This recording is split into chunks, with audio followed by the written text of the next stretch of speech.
You know, I remember sitting in that cramped little flat in Edinburgh, staring at the peeling wallpaper as if it held some secret answer to why my life felt like it was unranked. It was the winter of 1993, and I was a single mom, barely scraping by on benefits with my baby daughter asleep. The air was thick with the smell of damp and instant coffee, the kind that tastes like regret no matter how much sugar you stir in. I'd been typing away at this story in my head for years, a tale about a boy wizard that kept me company during the loveliest nights, but doubt had become my constant companion. Was I fooling myself? Chasing a dream that was as elusive as mist over the Firth of Forth? Every rejection letter that came through the post felt like another nail in the coffin of my ambitions, and I'd stacked them in a drawer, pretending they didn't sting. But deep down, I was exhausted, bone tired from the weight of failure, from the judgment in people's eyes when they saw me pushing a pram to the job center, from the endless cycle of hoping and hurting. I thought, maybe this is it, Joe. Maybe you're meant to fade into the background, take a sensible job, and let the magic die quietly.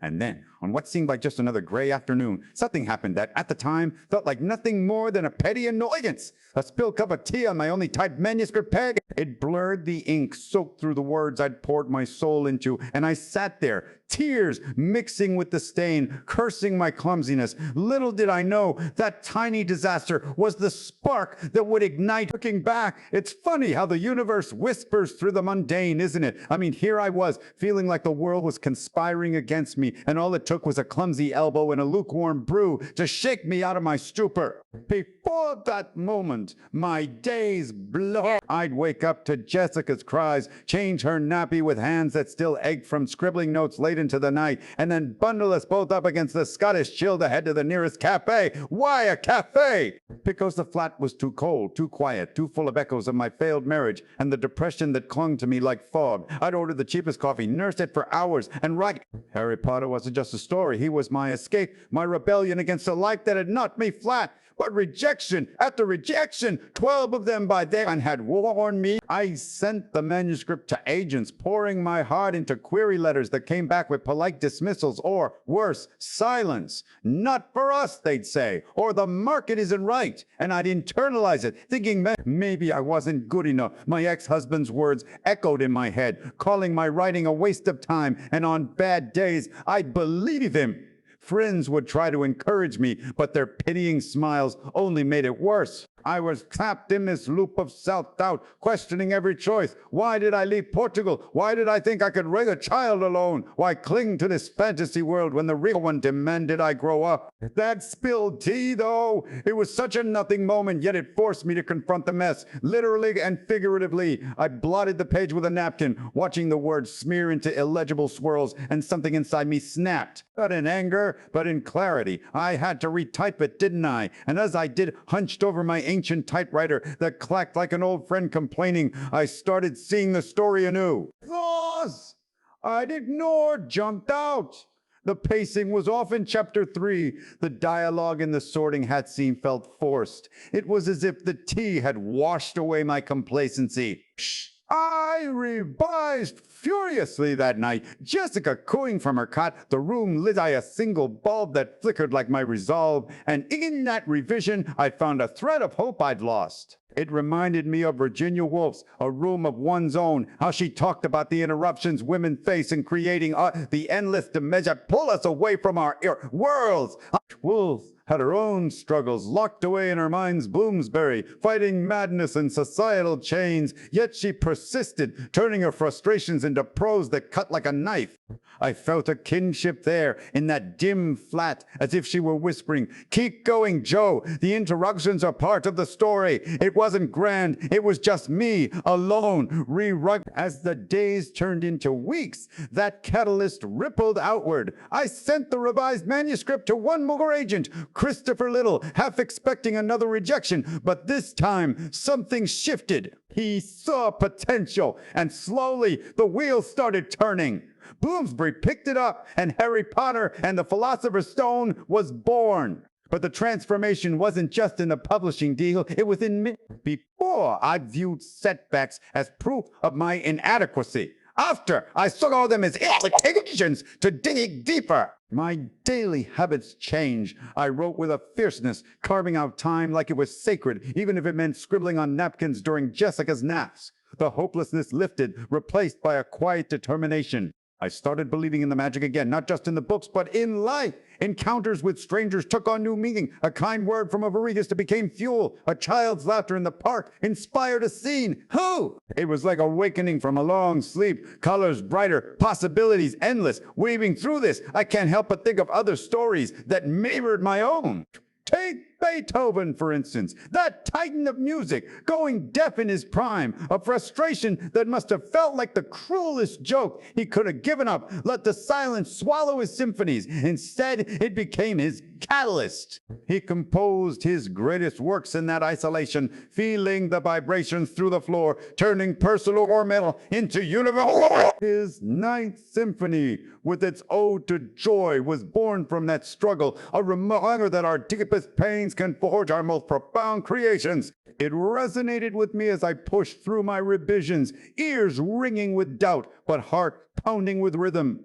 Or consider Frida Kahlo, bedridden after that horrific bus accident, her body broken, dreams shattered. What seemed like a meaningless tragedy, a random collision on a Mexico City street, became the brushstroke that defined her art. She painted her pain, her resilience, turning self-portraits into mirrors for the world. Those vivid colors, the unflinching gaze, they came from staring into the abyss of her suffering and finding beauty there. In my own way, that spilled tea was my accident, my deafness, a small chaos that forced me to react. The After was an overnight success. It was a gradual unfolding. With the book's release in 1997, the world responded in ways.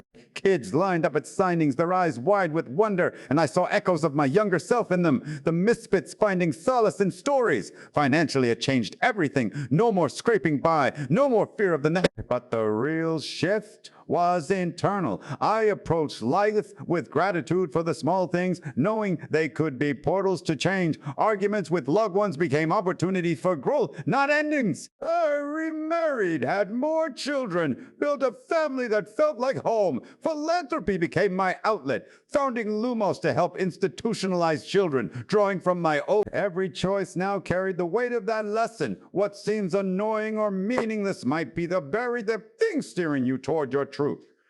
Expanding on that, let's linger on the before a bit more, because it's important to feel the way. Those Edinburgh winters were brutal. The wind howling like a banshee off the North Sea, seeping through cracks in the windows I'd stuffed with newspaper. I'd bundled Jessica in layers upon layers, her tiny face peeking out like a rose in snow, and we'd trudge to the Nicholson Cafe, where the owner took pity and let me sit for hours on one cup. The steam from the coffee would fog my glasses, blurring the world just enough to let my imagination run wild. But doubt was always the dinner, a shadow at the table. I'd write about Hogwarts feasts while my stomach growled, dreaming of butterbeer while sipping watery tea. The rejections piled up like unpaid bills, each one a little death, chipping away at my confidence. I remember one particularly harsh one, too long for children, too whimsical for adults. It arrived on a day when Jessica was teething, crying nonstop, and I hadn't slept. I crumpled it, threw it in the bin, and wept. Was this my love? A failed teacher, a broken marriage, a dreamer without direction, friends from university had careers, homes, stability. I had a stack of notebooks and a heart full of what ifs. Then came the catalyst, that innocuous spill. It was a Tuesday, I think, market day, with the scent of fresh bread wafting from the street below. I just finished typing a pivotal scene, the one where Harry first sees the mirror of It mirrored my own longing so closely that typing it felt like bleeding onto the page. Elated, I reached for my tea and, clumsy as ever, knocked it over. The liquid spread like a curse, dissolving ink into abstract art. Panic hit first. This was my only copy, painstakingly typed on borrowed time. Then frustration. Why me? Why now? But as I salvaged what I could, drawing pages by the radiator that barely worked, a strange calm settled. Retyping forced me to reread, to question, why did this character act that way? Could the plot twist tighter? Hours turned into a frenzy of creation. Jessica asleep nearby, her breaths a steady metronome. Oh, by dawn, I'd not just fixed it, I'd improved it. The story breathed deeper, the characters lived more fully. It was as if the spill had baptized the manuscript, washing away the mediocre to reveal the magic beneath. In the spirit of those motivational echoes, I think of Hemingway too, exiled in Paris, broken, hungry, yet turning his frustrations into sparse, powerful prose. He lost a suitcase of manuscripts once, a catastrophe that could have ended him, but it forged his style, teaching him to rebuild stronger. That resonated as I mellowed the new version, envelope sealed with a kiss for love. The after was a whirlwind, but grounded in that lesson. Publication brought fame, but also scrutiny, tabloid tales twisting my past, envy from corners I'd never expected. Yet I navigated it with the resilience born from that spill. Daily choices shifted. I wrote consistently, no longer sporadically. Habits formed. Morning walks to clear my mind. Reading my sense of purpose crystallized. Stories weren't just escape. They were bridges connecting the lonely, the lost. I saw it in fan letters. Kids saying Harry helped them through bullying, illness, grief. It redefined success. Not money, though that helped, but impact, the ripple of one small act. Delving deeper, the before included moments of utter despair. After my mother's death from AS in 1990, grief hollowed me out. She was my first believer, reading my early stories with shining eyes. Losing her at 45 while I was pregnant felt like the world had funneled that pain into the books. The Dementors born from depression, the Patronus from cherished memories. But pre-Catalyst, it overwhelmed. I'd stare at blank pages, paralyzed, questioning if honoring her meant persisting or letting go. External struggles compounded. Welfare bureaucracy, judgmental glances at the supermarket when using food stamps. Get a real job, someone muttered once. It stung, fueling isolation. Post-Catalyst, perception flicked. That spill taught me impermanence. Nothing set in stone, not failure, not success. Tangible changes with the advance from moving to a warmer flat, bought a proper computer. Emotionally, I forgave myself, embraced vulnerability. It showed in relationships, opening up to friends, eventually to love again. Mary and Neil in 2001, having Mackenzie and David felt like completing a circle. Purpose evolved. Writing the series' end in 2007 was bittersweet, but it birthed new ventures. Screenplays, crime novels as Robert Galbraith, advocacy for women's rights. The parallel. Think of Van Gogh, misunderstood, impoverished, his ear incident, a mad frustration that seemed meaningless. Yet it propelled his art into feverish productivity, starry nights born from turmoil. Sold one painting in life, but his legacy endures. Like him, my meaningless spill painted my path anew. As success grew, so did responsibility. Rowling Foundation, now benevolent, aids single parents. Lulamos reunites families. Each stems from that transformed mindset, seeing potential in chaos. Daily, I choose kindness, remembering a stranger's smile in a cafe once lifted me. Reflecting now from my home overlooking fields, books translated into 80 languages, films enchanting generations, it's clear that spilled tea was an accident, it was alchemy. It turned leaden doubt into golden resolve, proving the mundane holds miracles. In seeming chaos, direction hides. In setbacks, strength. In annoyances, awakenings. So, to you listening, look closer at your spilled moment. That myth bust might reroute your destiny. The argument, reveal truths. The rejection, refine your fire. Life's not scripted grandeur. It's these small catalysts whispering, this is your turning point. Embrace them. Because if a clumsy cup in a cold flat can birth a wizarding world, imagine what yours can do. Keep believing, keep creating. The magic's in you, waiting for that spark.